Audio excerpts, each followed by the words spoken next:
And I want to also say thank you to the Friends of K-Space who are sponsoring this event tonight. Omar reached out to me and said they want to do something special for Michelle. I'm Sarah Morgan. I'm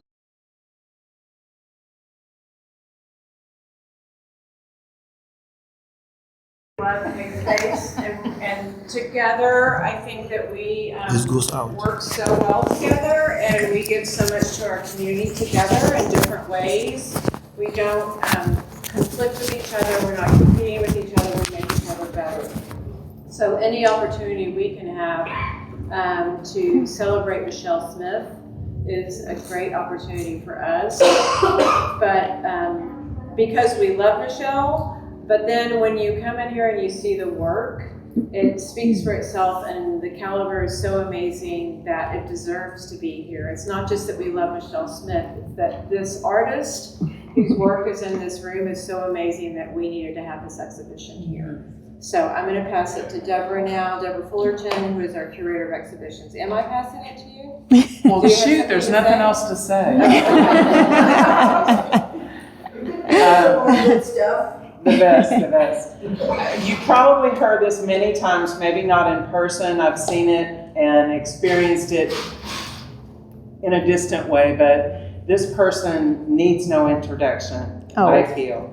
Of course, if we had, somebody from the MoMA, I might have to fill in the gaps, but there are things that I still learn about Michelle in visiting with her. There's so much that I can say from a personal level, from a level of respect, and I completely echo what Sarah has said about K-Space programming and Michelle's leadership and her artistry and her deep, abiding connection to this community. And the quality of her as a creative and the quality of her as a director within the arts community, it has been just a phenomenal 26 plus years.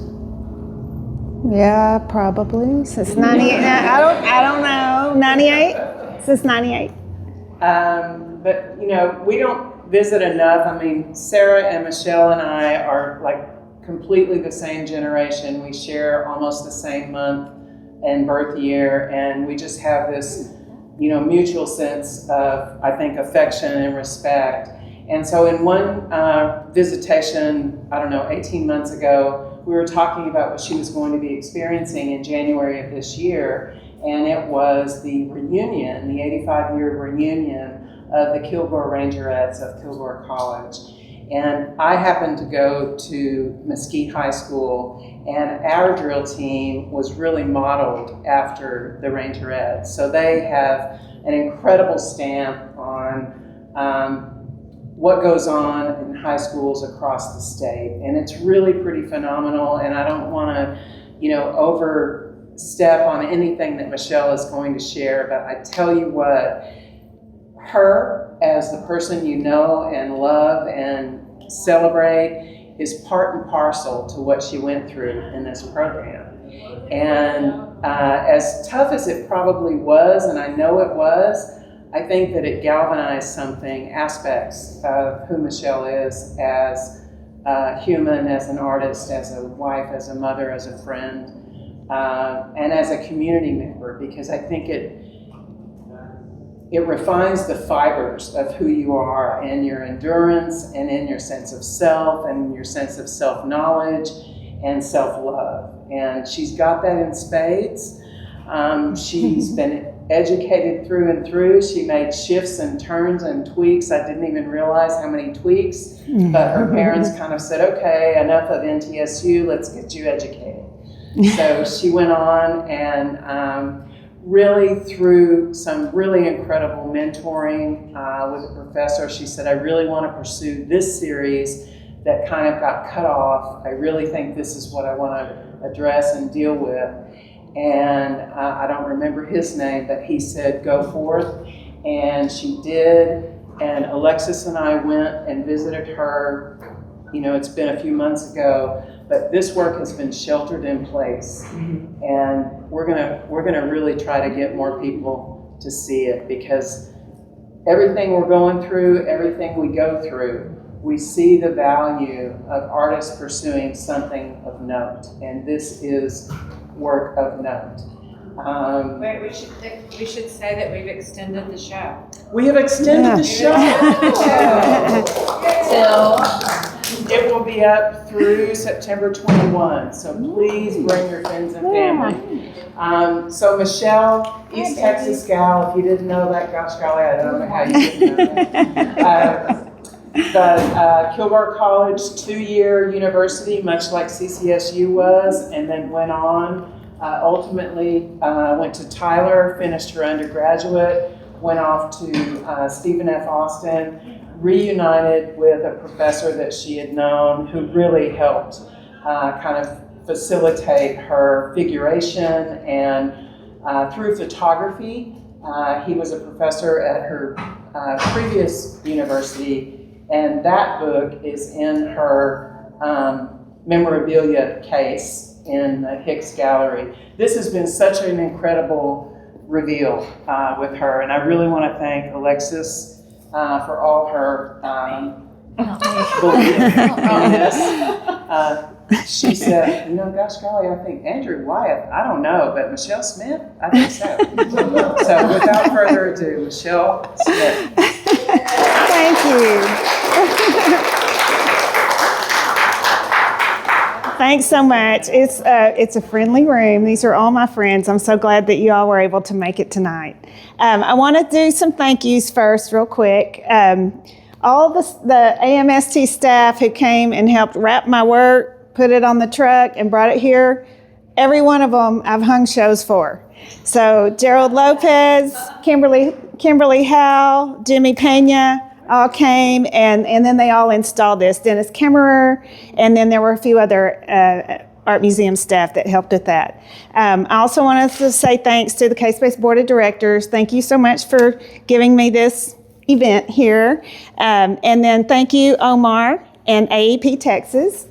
And last but not least, I want to thank Deborah and Sarah for inviting me to do this show. This work has been in storage basically for, I don't even know the last time I showed it. Honestly, it's probably been over 15 years that it's been in storage.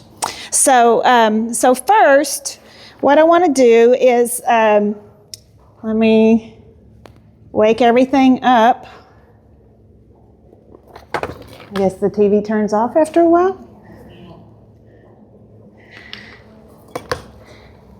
Okay, so first I'm going to give you a little bit of Rangerette history, and then I'm going to show you a little video. But the Rangerettes, Kilgore Rangerettes, were started to keep people in their seats at halftime, and they were started in 1939. The president of Kilgore College was tired of people leaving during halftime and drinking and then coming back all rowdy after halftime. So he wanted to invent something that would keep people in their seats at halftime. And Gussie Nell Davis, who is the originator of the Rangerettes, had a little military drill team in Farmersville, Texas. And he heard of her, and he invited her to come to Kilgore, had a meeting with her, and she said, well, what do you want? And he said, that's up to you. So Gussie Nell Davis started the first line in 1939, and the Rangerettes are now in their 86th year. The Rangerettes are the first organization of their kind. They are the reason that almost every high school across the United States has a drill team or some sort of dance team. And they also sparked an $8 billion industry through not only costumes, dance wear, camps, dance competitions, dance studios, the works. The Rangerettes are sort of the impetus that started all of that is so prevalent today. I kind of feel like, in just myself, that it's kind of on the decline. But for the time that I was in Rangerettes, which was in the 80s, 90s, and early 2000s, drill team was humongous. So I wanted to show you a video. The Rangerettes are steeped in tradition, and there were a whole lot of we'll say ridiculous things that we had to do in order to become a Rangerette. We had to, you had to first prove to the upper class that you wanted to be a Rangerette by doing all these things. So I'll get into that shortly. But anyway, let me show you this video real quick. This is the 85th anniversary video, and what you're going to see is in 1973 there was a movie called Beauty Knows No Pain, and it showed the Rangerettes, and it's kind of black and white, or if it's color, it's barely color and it's blurry. And then what they do in this video is juxtapose it with the same activity or similar activity today.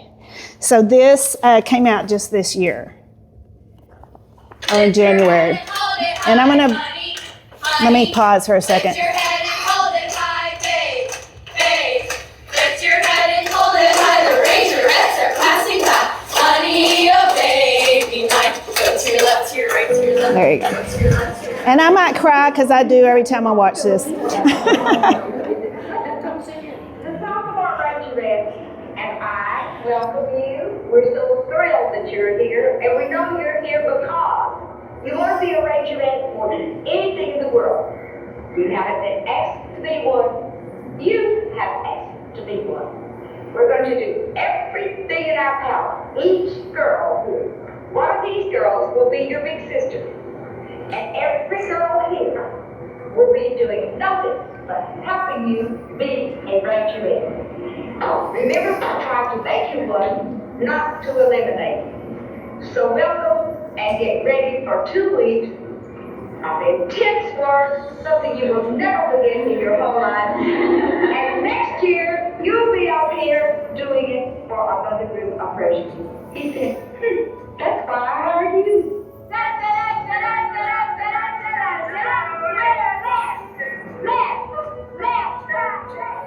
I tried to instill many values to the girls under my direction. Number one, and above all things, is to be a lovely, poised young lady.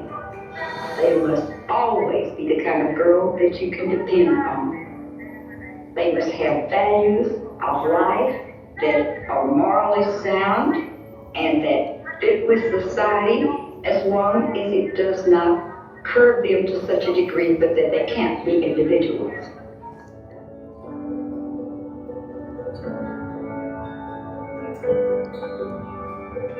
Dina Norton Colby. I was the second director of the Rangerettes. You want a group to look like one instead of 48. You want different people. You want them to look like one person at the dance.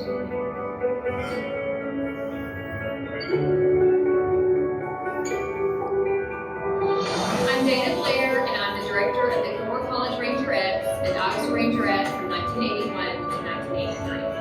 My name is Shelley Wayne, and I am the assistant director and choreographer of the Gilmore College Rangerettes. Nobody else high-kicked. No matter how many different props they had, not one single group hooked up and high-kicked and done split. They just went crazy, and I just remember thinking, oh my gosh, how could I have never doubted that what we had to offer wasn't spectacular. There's a couple of, there's 2 seats here.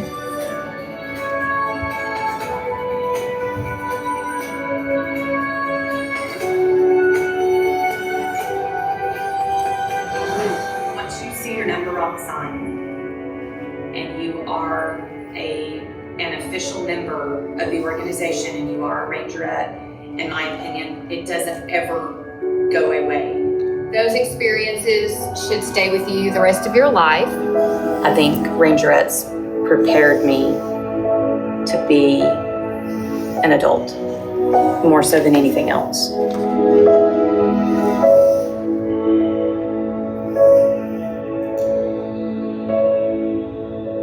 The dancing part of it is temporary, but the lessons that they learned and the young women that they become is permanent. And I think that's the beauty of Rangerettes.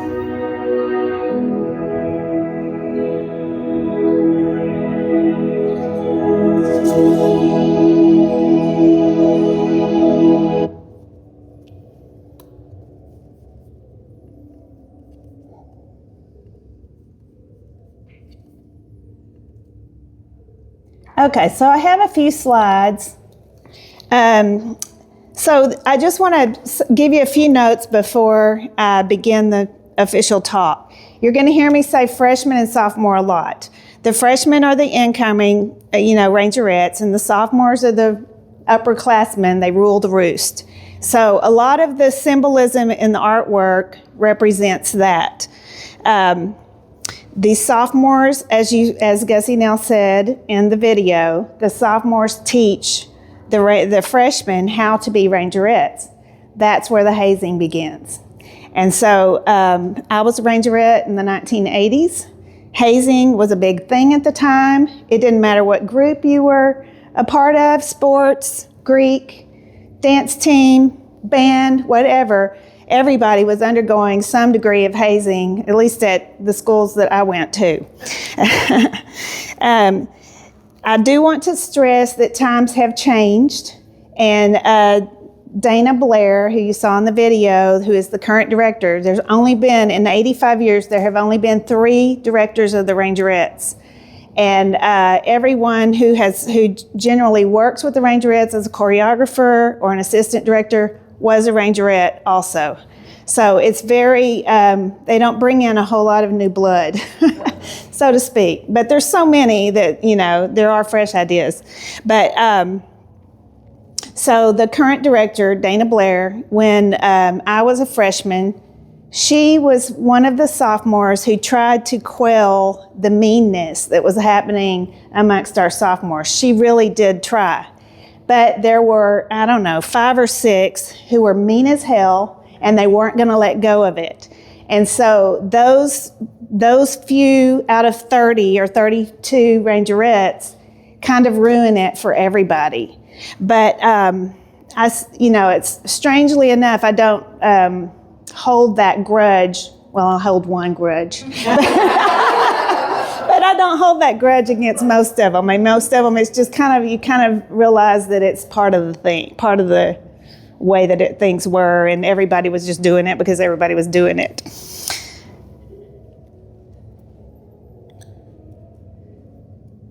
Okay, so my freshman year. So when you arrive at Kilgore, you saw the T at the beginning.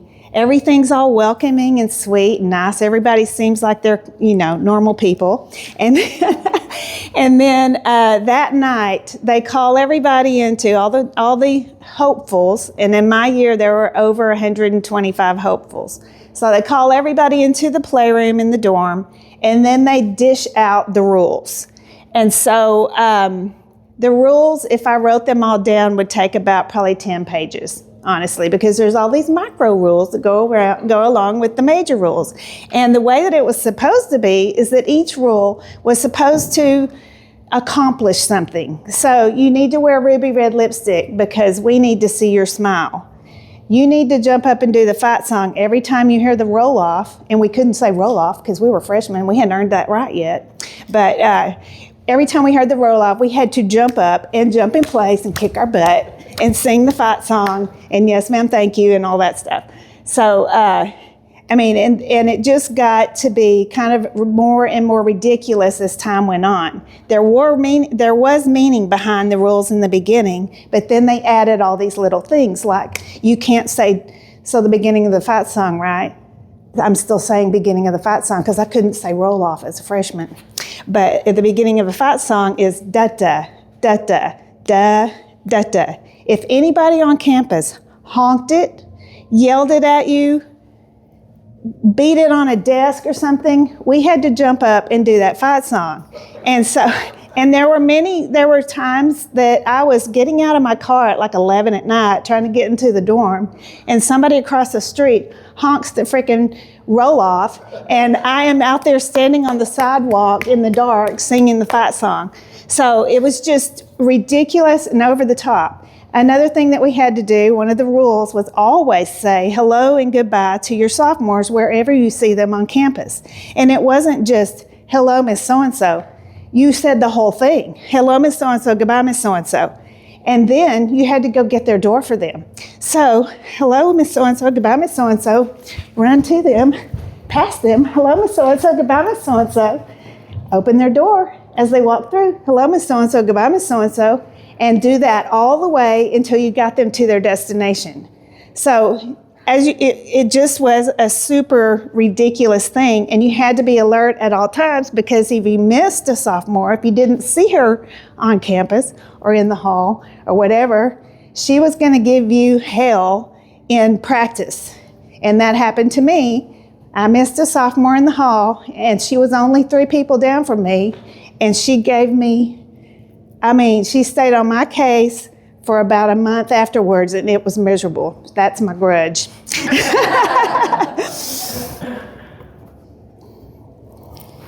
The sign that we had to wear, we all had to wear our sign with our name on it. This was intended so Miss Bolton was my director, but so the director could see your name. You're a newbie, she doesn't know your name yet, and that's so she could see who it was that messed up, out on the field or on the gym floor. This scroll here is the list of rules. And if you want to read through it, you can do that sometime, but we had to be 10 minutes early everywhere we went. We could not walk on the grass. The sidewalks were for walking. The grass was landscape, and you don't trample the grass. And still to this day, I have trouble walking on grass. We had to,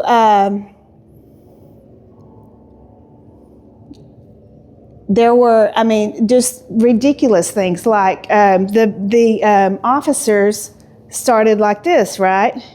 Freshmen couldn't stand like that. You couldn't have your arm up like that because you have not earned the right to do the strut yet. Things like that. It just went on and on and on and got crazy. So this is me as a freshman, and this is my drawing as a freshman.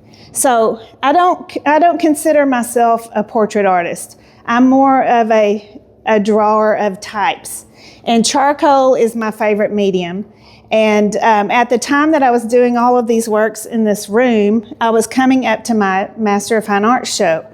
And I had to pick, because my professor was kind of leading me like, well, you really need to kind of stick to one medium, because then they'll all like jive with each other. And so a lot of the drawings that I did, or a lot of the work that I did, I have both a drawing and I have also a painting, which I'll show you later. Okay, the fight song. I think I just told y'all about that.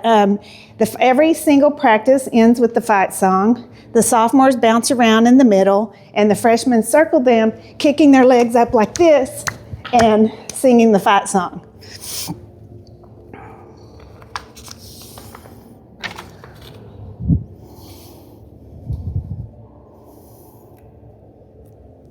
Let's see. This one is called Rivals. About 5 years after the Rangerettes were invented, Tyler Junior College, which is about 35 to 40 miles away, invented the Apache Bells. And thus began the first drill team rivalry. And so Apache Bells, my sister and my cousin were both Apache Bells. And then, of course, the Rangerettes on the opposite side. So I have them kind of like they're dueling at the 50-yard line. The two in the center are biting each other's hats. And then, the Bells were a little bit more known for jazz, and the Rangerettes were more known for high kicks. And so our rivalry included things like we had pet names for each other. The Apache Bells for us were the Apoochie Bellies. We had a chant and everything, went to the radio station, did it live on the radio, and then we were the raunchy hits to them.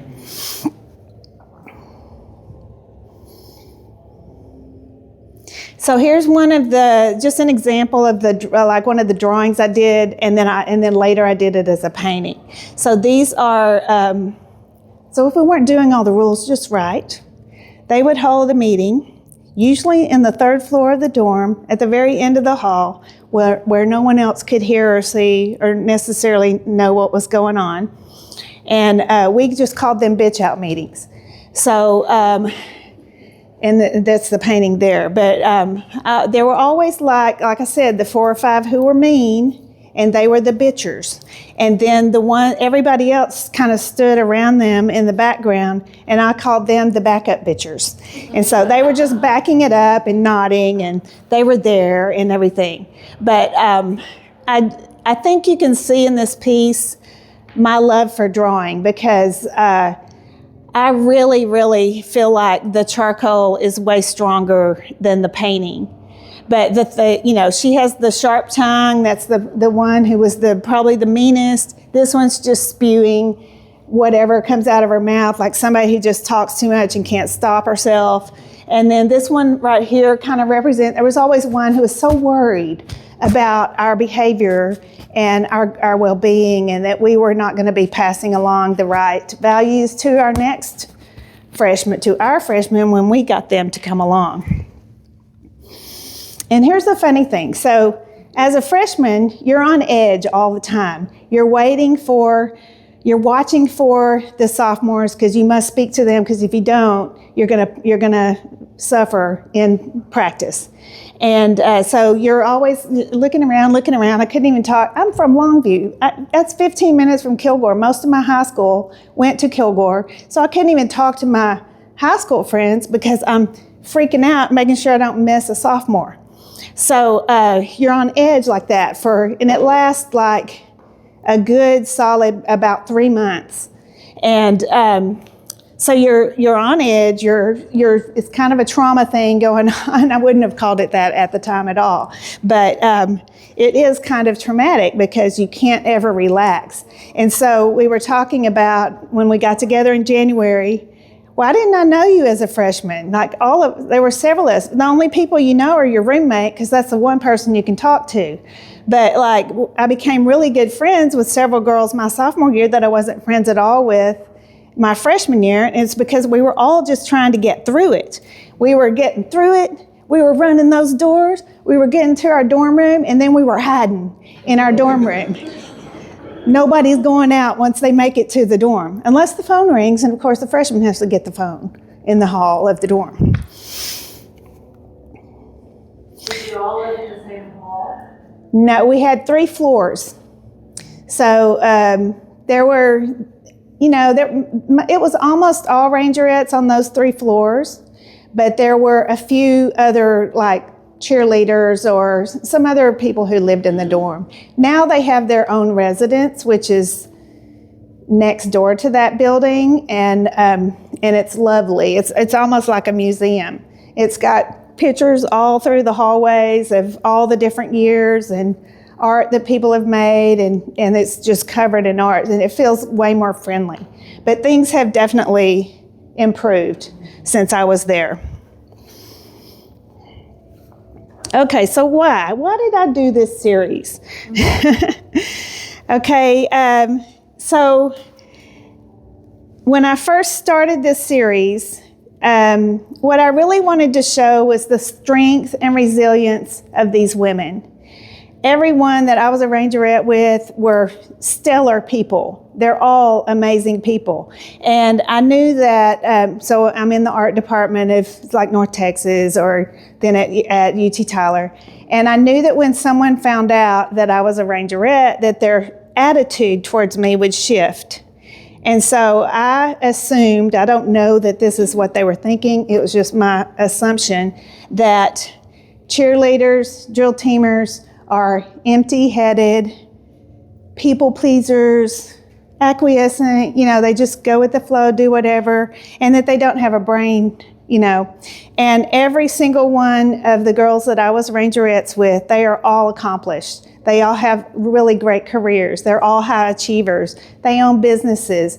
There are doctors, there are lawyers, there are dentists, they own their own businesses. It's just, they're an amazing group of women, and I wanted to show that in my paintings. So, this is not the slide I meant to be on when I was talking about that, but I meant to be on something back here, but anyway, so, and I also wanted to tell the stories of those 2 years, because there was so much packed into a 2-year period. So, and it's amazing because it's to me, it's funny, it's humor. And I laughed a lot about you have to laugh to get through it, you know. So a lot of us spent a lot of time in our dorm rooms, you know, making fun of people and laughing and just getting through it. So a lot of the images that are in this show come directly from my sketchbook. So that's where this comes in. This is Hell Night. If you look right over there, most of this is in that painting.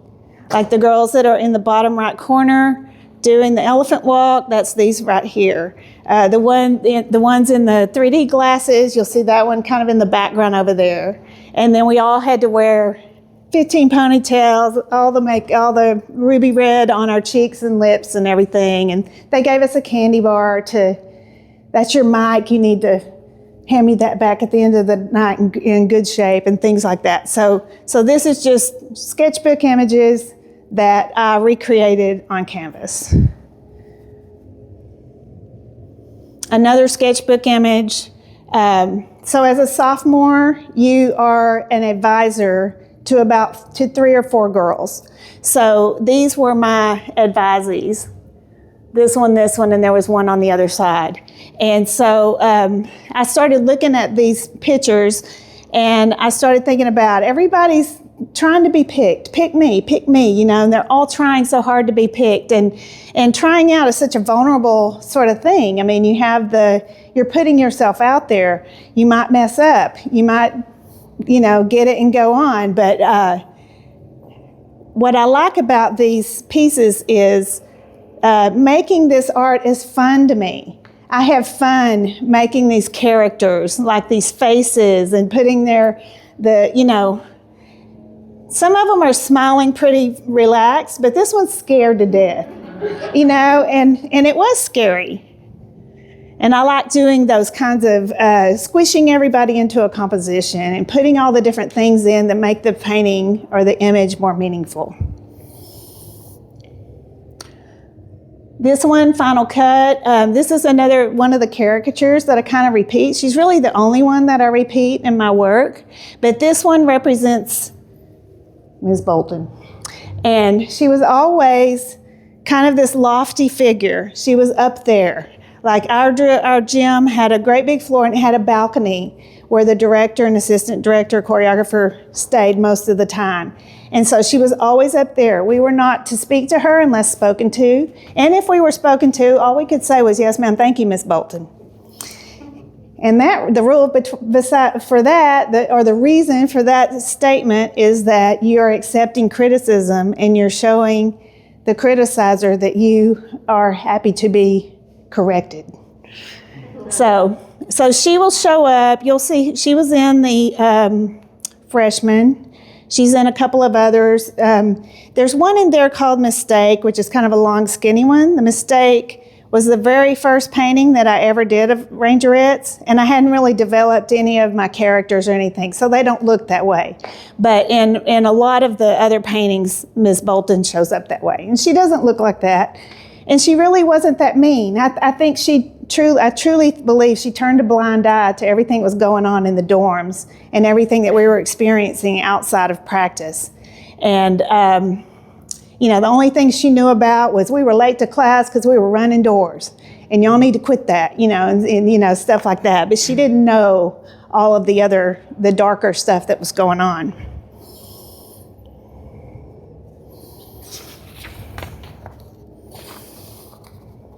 Okay, this one is called Eating Disorder. So this is another one of the stories because the good and the bad is all happening. My little sis was bulimic, and she when she arrived at Kilgore, she was skinnier than she'd ever been in her life. And so then, you know, she puts on a couple pounds, and I was never the one to yell at her, but all the other sophomores were. And so then she began throwing everything she ate up. And so, and it was, you know, it was a real problem. And she left Rangerettes eventually because she couldn't handle her eating disorder while she was there. And then my freshman roommate, abused laxatives.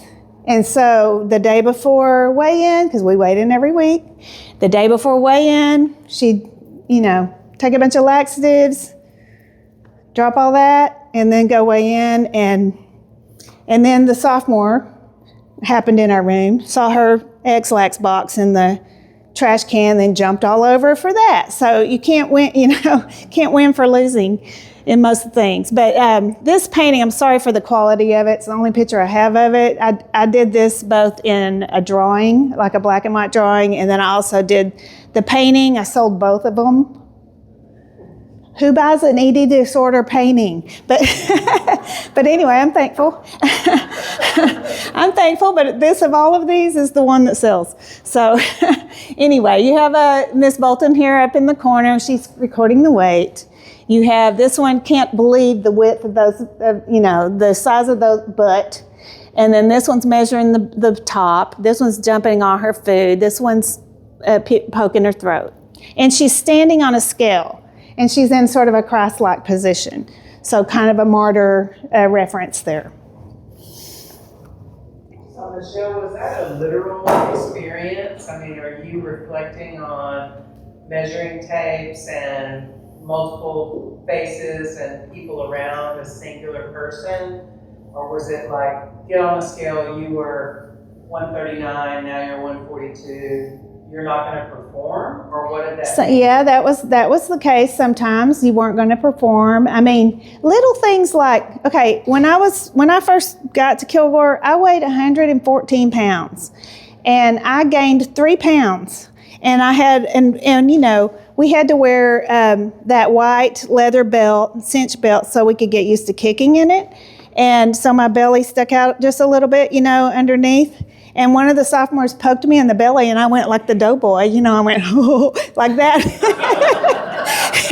And she says, that's not funny, freshman, get it off. And it was 3 pounds, and it was just anything like that was, the least bit of weight at that time, especially, beside the people that I was with that were in my line. If I had been on the other line, it might have been or on the other end of the line, it might have been a totally different situation. But yeah, it was just one of those, 117 pounds is what I weighed. I would give anything to weigh that again. But anyway, the smile sign, I'm going to end the slideshow here, and then we're going to talk about the pieces around the room. The smile sign, we actually had one. So we practiced in Dodson Auditorium, which is the campus auditorium, and on the balcony level, there was a big black sign that flashed smile at us all the time. So we were in there often. It wasn't just for our spring show. We practiced in the auditorium sometimes during pre-training. We practiced sometimes during football season. It was just another location, I guess, to get us used to switching where we were performing and the shape of the area we were performing in or something. But it was, I always kind of liked it. I liked the smile sign, so I made my own. So, and this one I did add these back.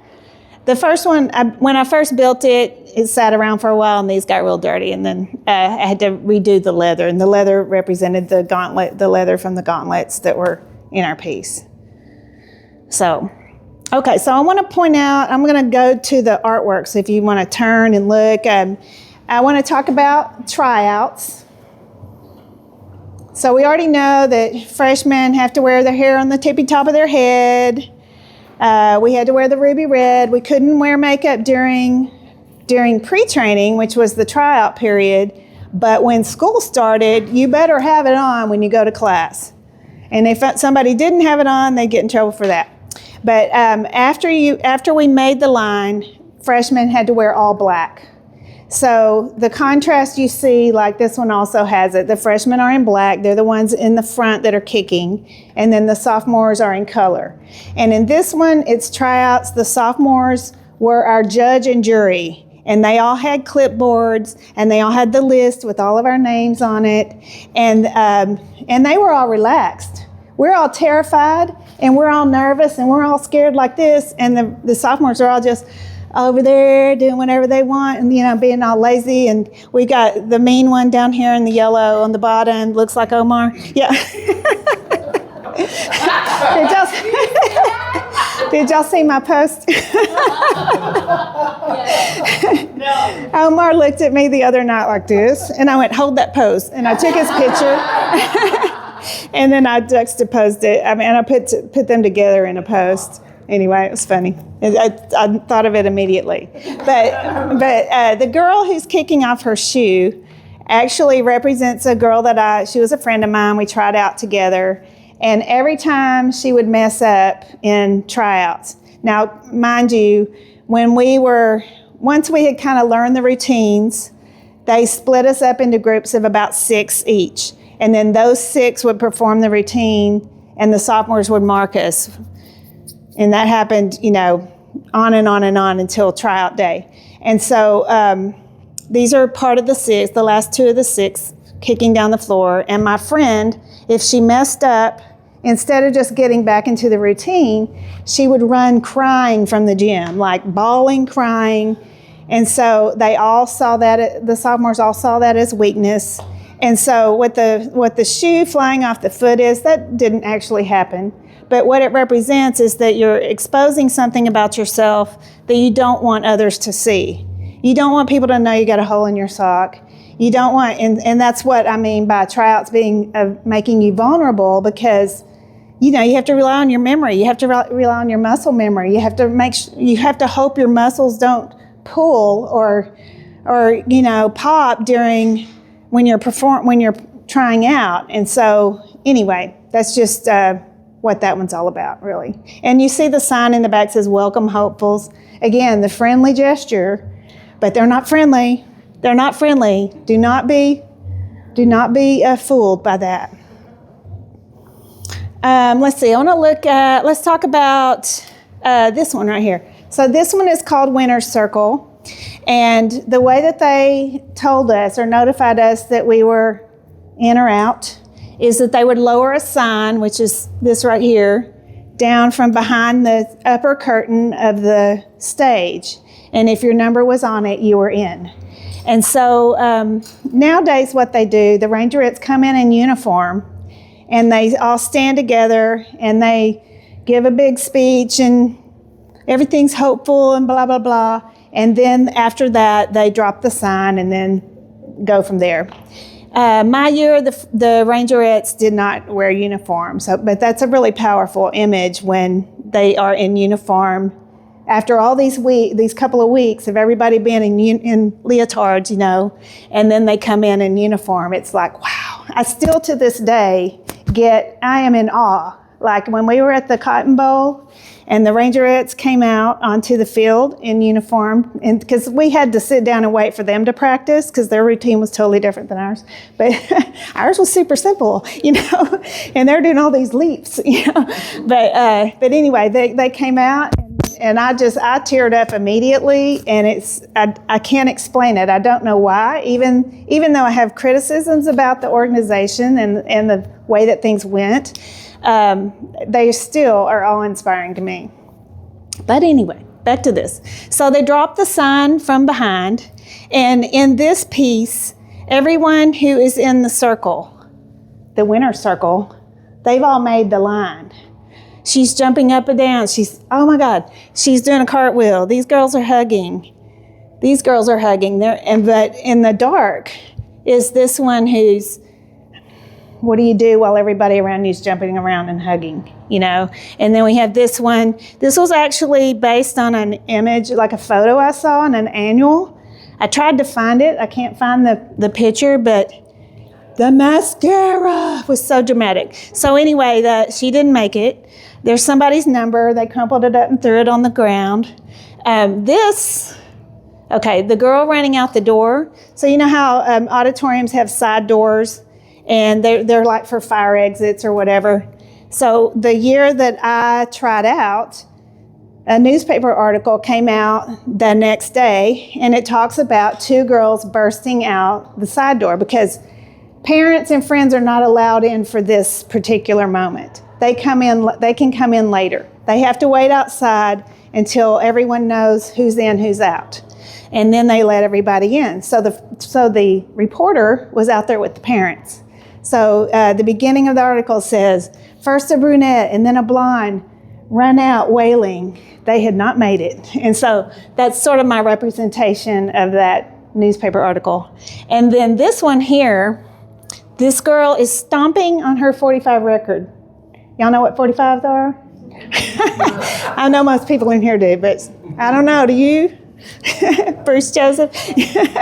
Anyway, so in high school, this is a high school event. In high school, I had a girl who, we had been twirlers together for several years, and then I think maybe her junior year or something, she didn't make it.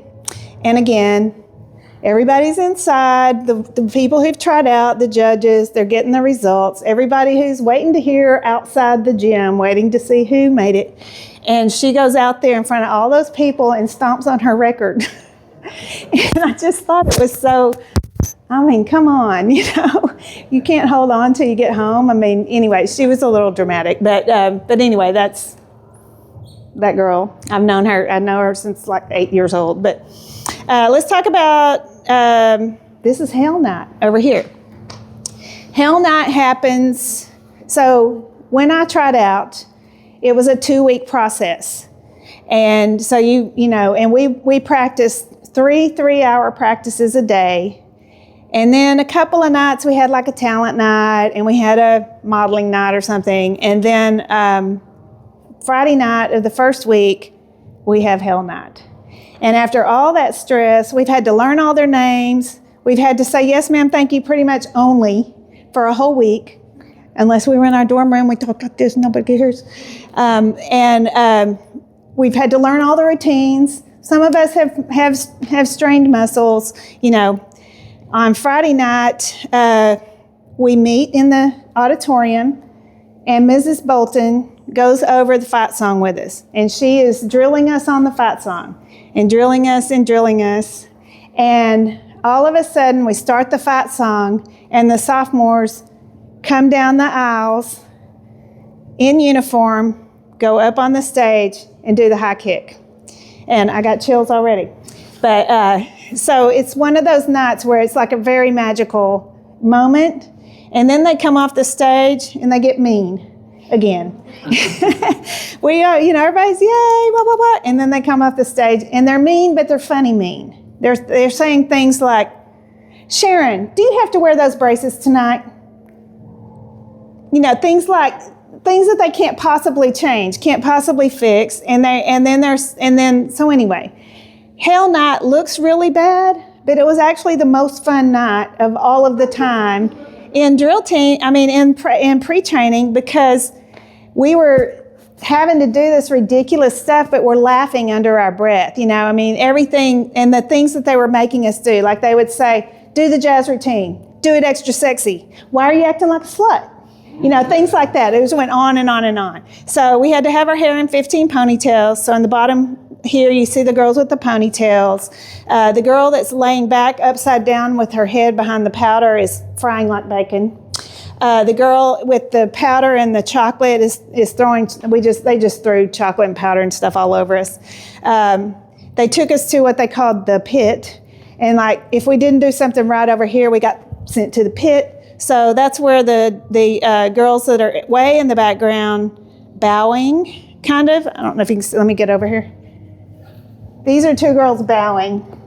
And you know Kilgore's known for oil. So the oil derricks are ever present in Kilgore, wherever you are. But anyway, these girls are bowing. This girl got sent to the pit. Her sign says Stupid Stacy. This one's kind of getting dragged. This one's got her candy bar, which they gave her an hour and a half ago and told her not to get it dirty, and they wanted it back at the end of the night. And then we had to write, I love Miss So-and-so, across our forehead or wherever. And then if there's somebody you needed to kiss up to, somebody you was terribly disappointed, you needed to write that on your face somewhere too. And the sign, we wore everything wrong side out, so if we got it dirty, it would, you know, wouldn't really show. After you wore them on the right side out. And then the hands up here are like the creation of a Rangerette. But it was fun in a way compared to the rest. Uh-huh. You're going around, you're telling us the narrative, the literal narrative. Right. And what strikes me beyond the narrative is the formal quality of how you made us see what you felt. Can you talk about the time difference between the experience and the execution of the painting, and maybe even who you had looked at that you really respected, and how you resolved the spatial and the figuration and the tonal shifts, because you really heightened the drama. Yeah, and I did. That was one of my main goals, is to paint it how it felt. Because, you know, not everything is super literal, and it just, like, it felt like these guys were so judgmental. You know, it just felt like and of course I was 17 years old, and so, you know, there's a lot that it probably really wasn't there, but at the time it felt like it was. And just like the woman with the sharp tongue and the one spewing the water into the cup, I mean, they're all like types or representations, or like nobody was really doing that, you know. They were all standing around like this in their 90s, you know, looking all cute while wearing our black leotards. The time from when this happened as opposed to when I actually made it was about 10 years before I started doing these paintings. So I did not do art at all while I was at Kilgore. I dated this guy who I had dated for about 4 years. His whole family were lawyers and bail bondsmen. And I told his mother I was going to major in design. And she was like, oh, no. You'll never get a job in that.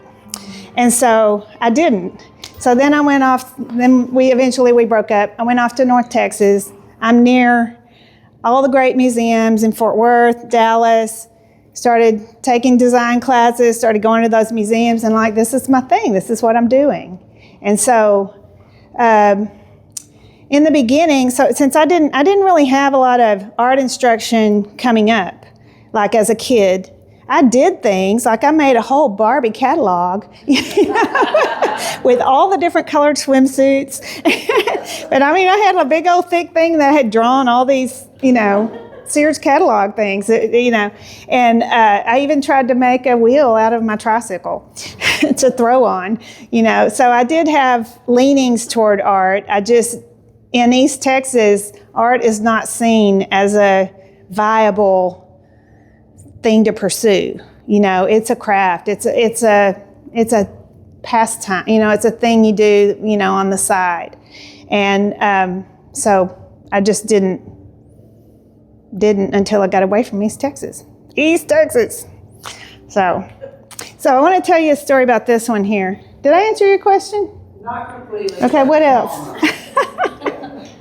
Yeah, it was. So what happened was, when I went to I spent all my money at North Texas. My parents made me move home, and by the time I had figured out what I wanted to do, I had, you know, used up my fund. And so move home. I have to go to UT Tyler, which was actually the best thing that could have happened to me, because Jim Pace was my professor there. He was amazing. He took me under his wing. He really mentored me, and I owe a lot to his style, because he was also very interested in heavy content. He wanted the work to mean something, you know, and so he kind of instilled that in me. And even though I've gone in a lot of different directions since I did this body of work, I still feel like this is my best work, because it's deep. It's got a lot going on, and I still come back to it. I still come back and draw a little bit about Rangerettes here and there, you know, and my anger, or which I'll tell you where some of it comes from in a minute, but my anger and my sort of disgust at some of the things that they made us do that were completely unnecessary and stupid and demeaning, you know, that all has really dissipated. I didn't really carry it around with me, you know, but I don't really feel that way anymore. You asked who I was influenced by. Can we invite everybody to get a refreshment and sure, stand and move and enjoy this, so that we don't have it left over? Yeah. Sure.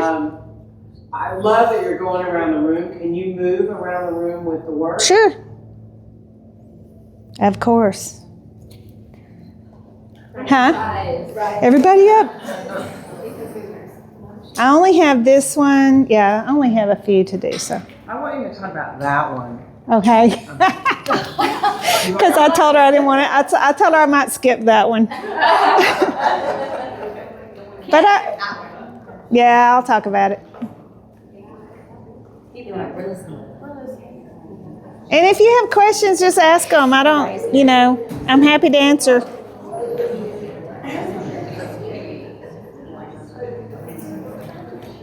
I have a question. How many years? 2 years? Is that 2 years. Uh-huh. So when you went to be a sophomore, were you the mean girl? Nope. Okay. Not at all. You can tell us that story. But my best Maybe friend, why. my best friends were.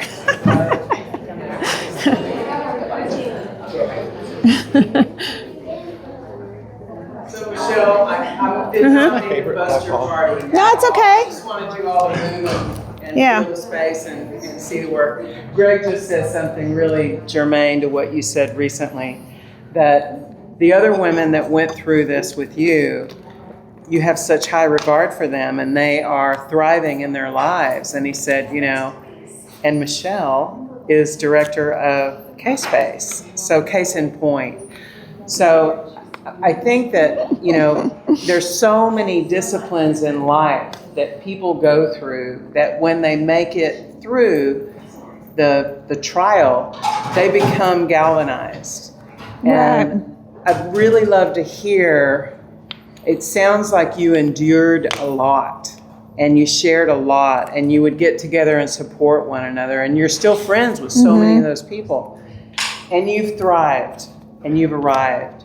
Can you talk a little bit about that was then, this is now, and I've not shared this widely, this work, because it's kind of been with you. It's been with me, yeah. It's been with me. I'm just busy. I don't have time to promote my art. Yeah. Right.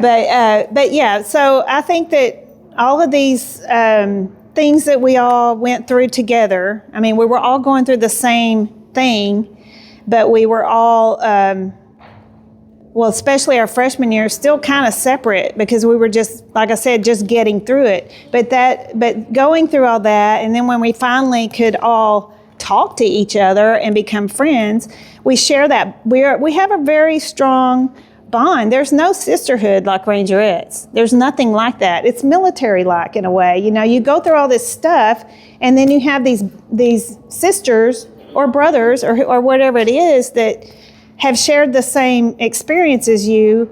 And even the ones that, when you work with people that closely for that many hours, a lot, for that many months at a time, you know each other's quirks, you know each other's weirdnesses, you know what you can't stand that person when that person does that with their teeth, or whatever it is.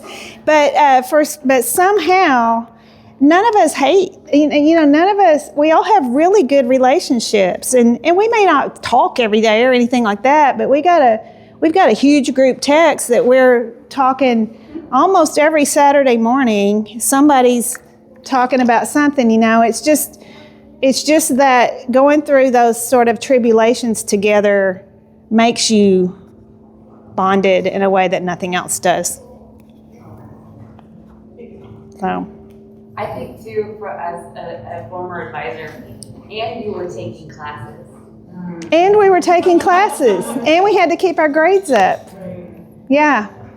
What was your threshold for your grades? Do you remember? We had to have B's and up. B's and up. Wow. Yeah. In fact, a couple of my sophomores, so our tryouts at that time were about 2 weeks before school started, maybe 3 weeks before school started. And there were 2 or 3 sophomores that didn't return, that weren't there all of a sudden, because of their grades. All y'all have batons? No, just the officers.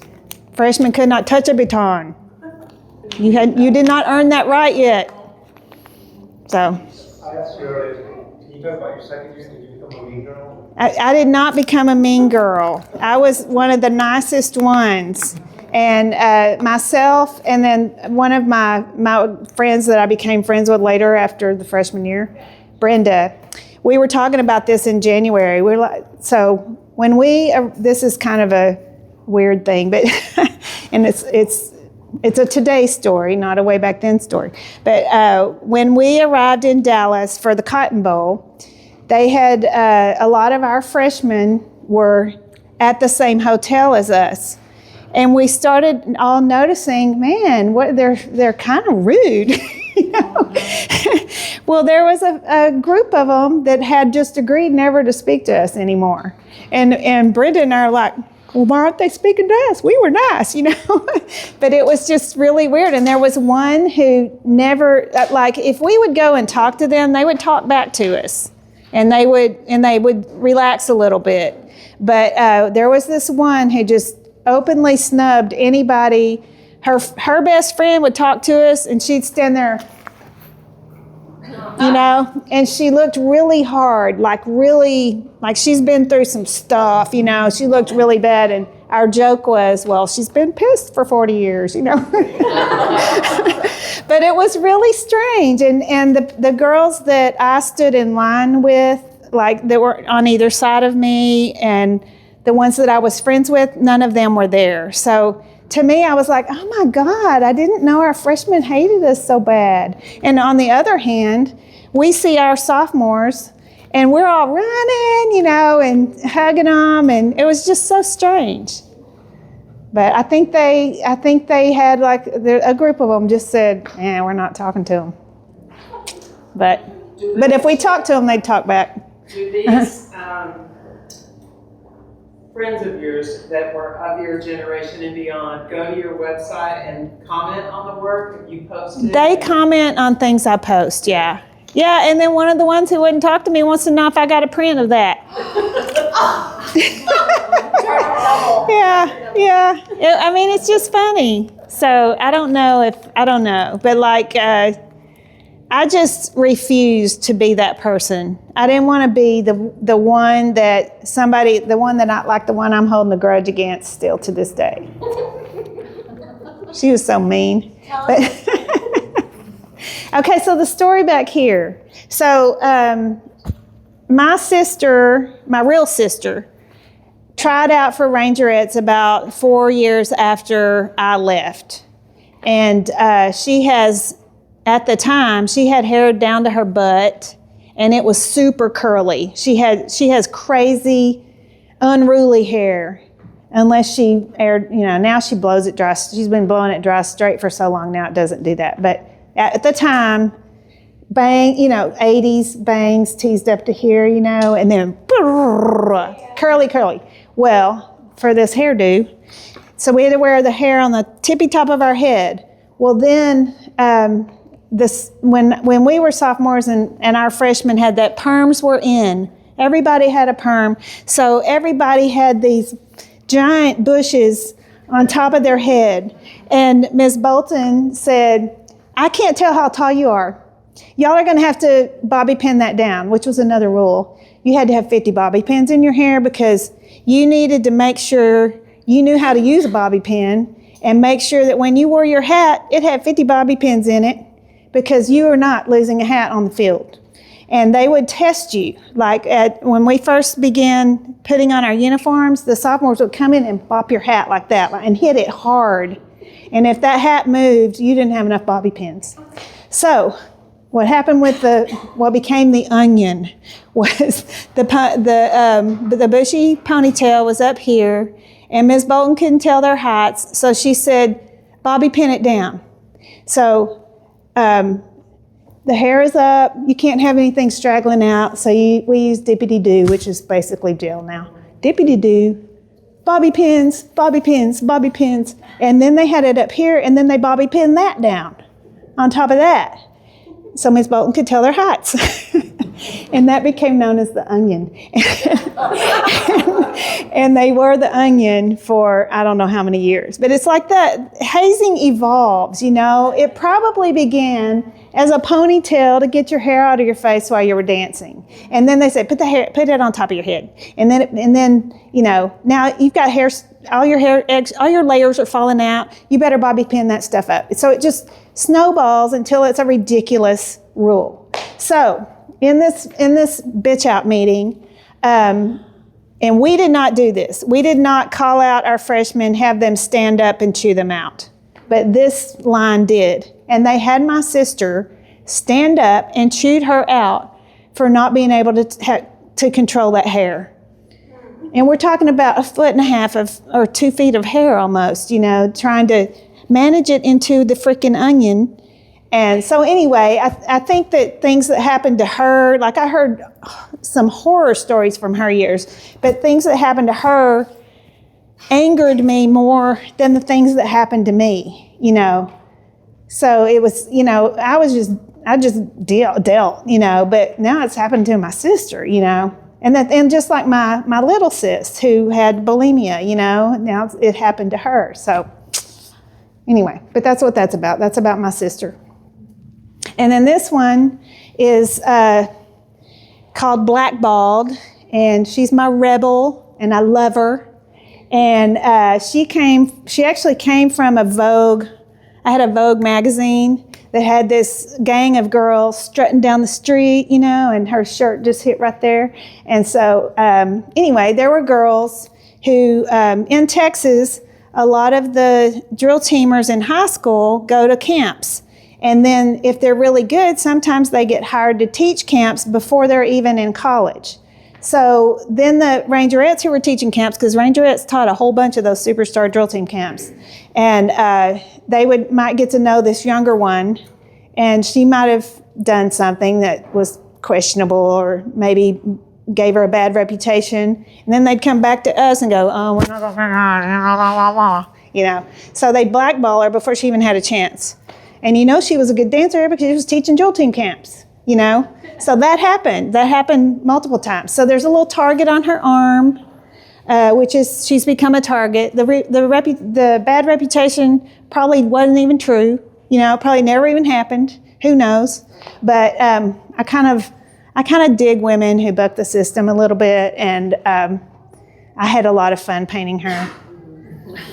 I did. Work on certain aspects like this foot, Mm-hmm. the foreshortening, and the really difficult things to make convincing.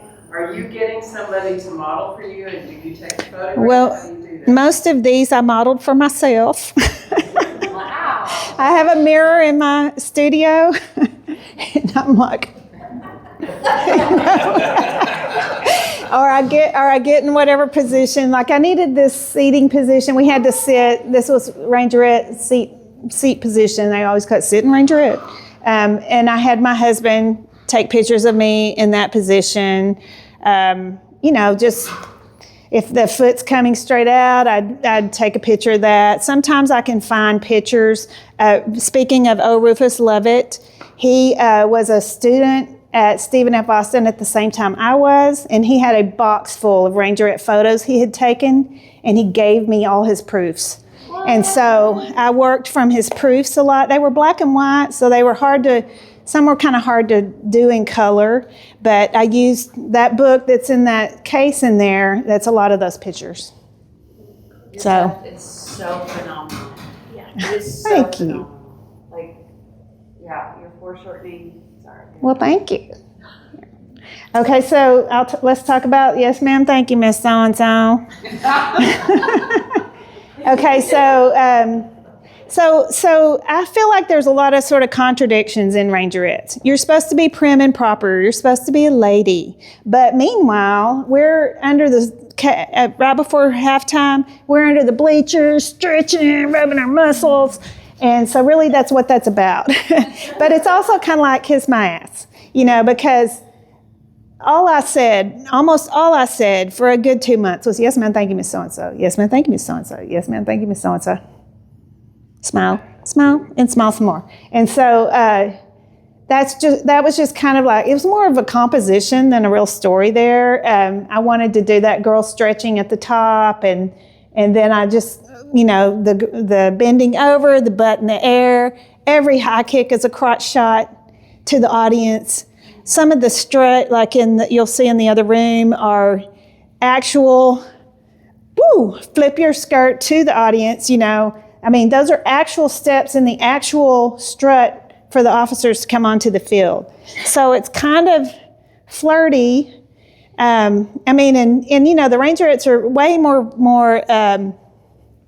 proper and more, I don't know how to say it, but they're a different type of dance than, say, the Dallas Cowboy cheerleaders. The Dallas Cowboy cheerleaders are sexy, and they're supposed to be sexy, and they're supposed to be flipping that hair, you know, and you know, wide open mouth smiles and all that stuff. The Rangerettes are not like that. They're more military style, I guess, which is not really military, but anyway. Okay, I'm gonna talk about this one. This one is called The Mocking of Christy.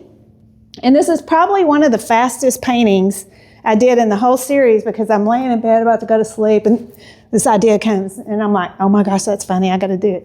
So there was one girl at Kilgore who had this Marilyn Monroe thing going on.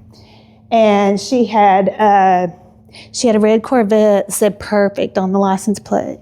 And she talked like this, and she didn't date anyone who didn't have a ton of money, you know, and she was just, you know, just kind of annoying. And like, she left for Christmas, came back with boobs. And, you know, just, so this is kind of like my suite mates and I sort of making fun of her in our dorm room. And like, she's holding up a flashlight, like this is her spotlight. She's like putting on her excessive makeup, and she's got on her blonde hair, you know. And anytime we did anything like that, which was rare, really, we didn't really diss each other that bad. And somebody would hear it. They got their megaphone and go tell everybody else that we're mean girls, and then chew us out in the bitch out meeting about it. So that's what that's about. But I still, it's fun and I love it. And then this one is a true story. We'll call her Roxanne. These are all the freshmen, and you know, she's, you know, worshiping her. So we were running Roxanne to her door, and during pre-training, we're talking about like 8 or 10 freshmen running a sophomore to their door, because there's 120 or 30 of us there. So and Roxanne was cool. I loved her. She was actually went to my high school. I'd known her a long time. So Roxanne is kind of walking as we're running our door, and she said, "Freshmen, I can't see any of your ruby red. Why are y'all not reapplying?" You know, and we're all like, we're trying to get through it, you know. So we get her to her dorm room, and she said, "You wait right here." And so we're all standing there, and she runs inside, and she comes out with her ruby red, and she breaks it on her face, like that. I mean, broke it on her face. It was everywhere. And she says, "Now, I want every one of you to look like this tomorrow."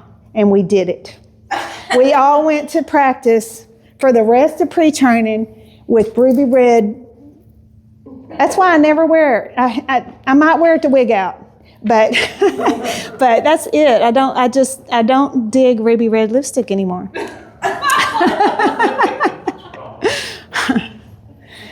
Okay, so that's I'm not going to really talk about the ones in the hall. I mean, most of those are sort of performance based.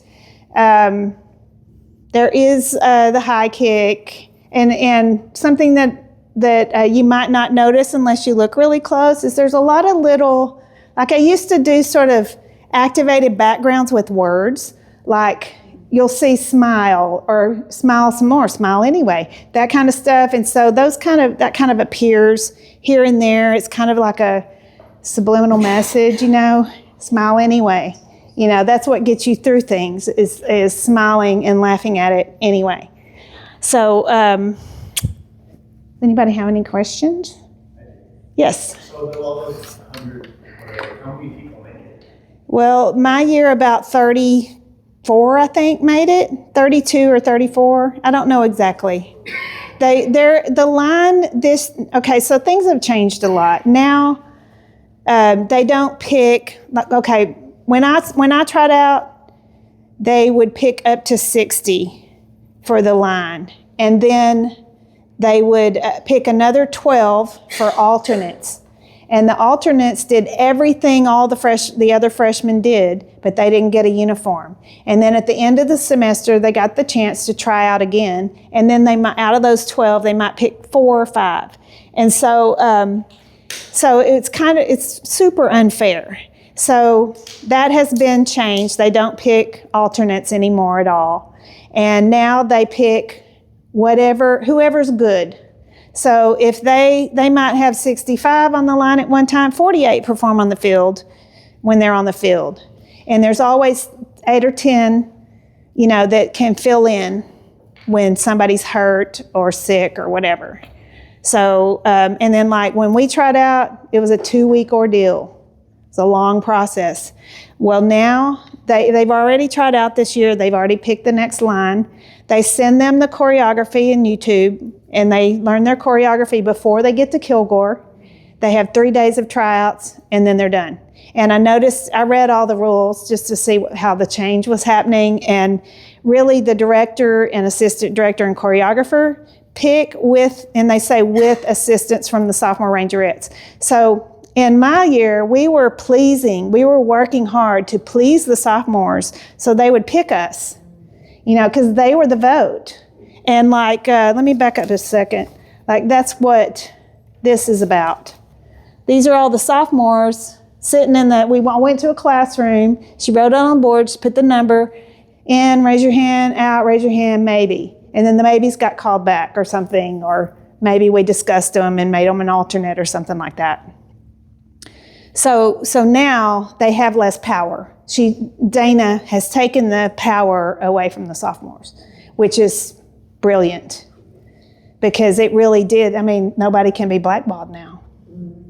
Michelle, Mm-hmm. So what are some of the lasting positive residue that's still with you? I think that I am very tenacious. And I think that comes from that, I stick to it. Kilgore, or let's just say case-based, for example. In order to start the gallery downstairs, the case-based contemporary, the nonprofit part, I said to myself, I'm going to work 3 years, no salary. I'm just going to give it 3 years. And work. We're getting somewhere. Things are looking good. 3 years is up. Well, I can't quit now. We've come this far. I can't quit now. And so then a couple of years, 2 more years. Things go by. Well, I really can't quit now. Now I've got half a salary, but it's just making what you want to happen.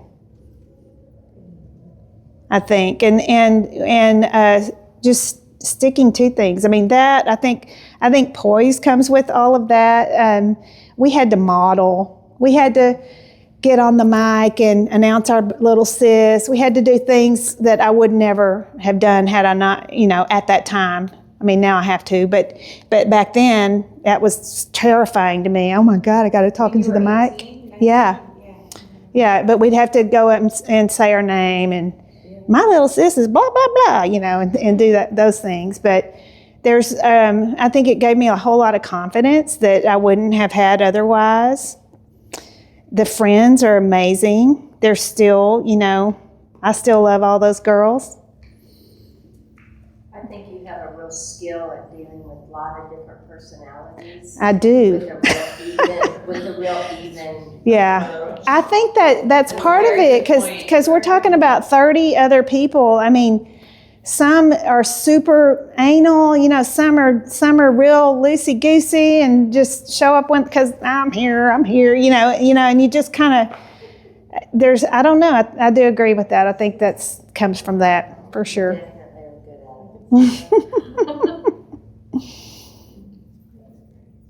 I also admire how crowded the compositions are.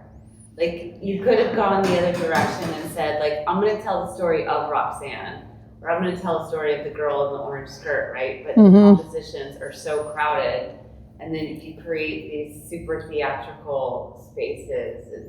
Oh yeah, I didn't say my influences. Keep going. See that? So Deborah asked that. So one of my like early period, I love Baroque art. I love the drama of it, the dramatic lighting, the compositions, the diagonals in the compositions.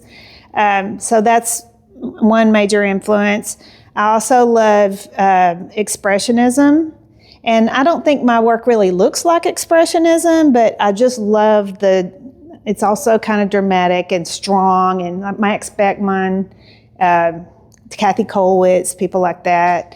I also adore Thomas Hart Benton and the American regionalists like Reginald Marsh. I really love those, their figures and their compositions.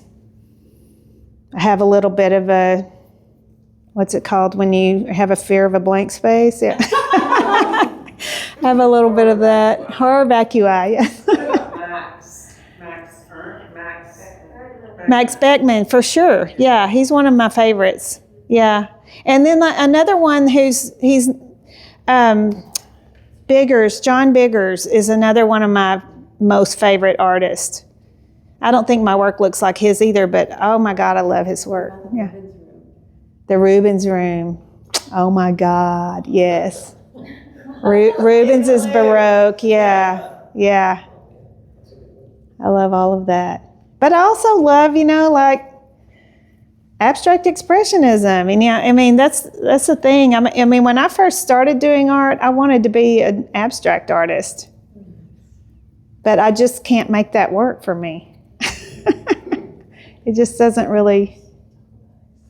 I feel like the narrative drives me to do it, and also gives me purpose in the artwork. Like I feel like I need a thing to draw, and I like the challenge of foreshortening and squeezing all those girls in there, and how am I going to make this girl's shoe look like it's out here, Yeah. I know, right? Well, the compositions are so strong. It's not like, we can identify anything. Gosh, golly, I wish she'd have done that better. Oh, I see. I do that all the time. Yeah. Don't ever say it out loud. I do. Well, it has such life, and it is such a part of who you are.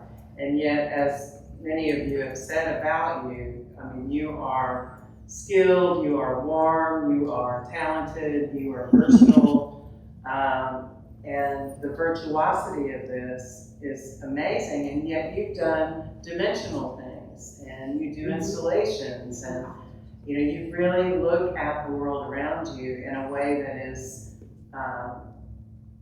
so deliberate, and you bring so much to this community. And we just are so thrilled that the year came up and the idea came forward and you were so available. And we just really want to say kudos to you. Well, thank you so much.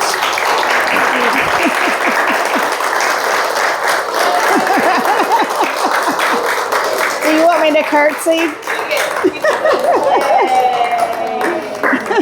Thank you all for coming. I appreciate it. Amanda put out some to-go boxes. Please take some food with you.